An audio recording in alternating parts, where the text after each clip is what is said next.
a little boy found a strange stone on the beach. Archaeologists told him it was a Neanderthal's hand axe. 3 years ago, a then 6-year-old boy named Ben discovered a strange rock on a beach in Sussex, England. He took it home but then lost track of it. Now, the object has been identified for what it really is, a 50,000-year-old Neanderthal hand axe. When James Sainsbury, curator of archaeology and social history at Worthing Theatres and Museum, received an email from Ben's mother about her son's find, he didn't expect the object to be anything special, Sainsbury told Live Science. "I get emails like this all the time, especially about beach finds, and they're usually just pebbles that look funny," he said. "But as soon as I saw the photo, I thought, that's an Upper Paleolithic Neanderthal hand axe.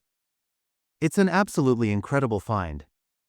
Neanderthal hand axes are relatively small and dark two-sided flints, which makes them recognizable, according to Sainsbury.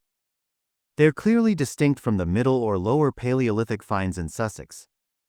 Neanderthals used these tools for activities such as breaking bones to suck out the marrow. Sainsbury specifically identified the artifact as a Mousterian hand axe, meaning it's from that very late Neanderthal period when their days were really numbered in Europe and Britain.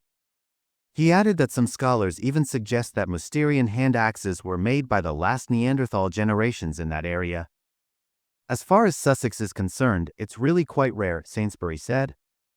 "In our museum, we have one example and one only. They're extremely rare because presumably the Neanderthal population density was very low."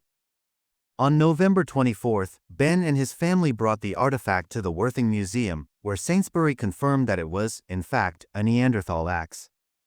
Because of how fresh and undamaged it looks, he suspects the artifact had been buried safely underwater for most of its history.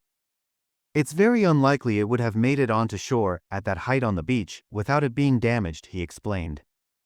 "So I think it was brought in with tons of shingles to increase the beach defenses either from the English Channel, where it would have been dredged from an old riverbed that's now submerged, or from the North Sea, in the area of Doggerland."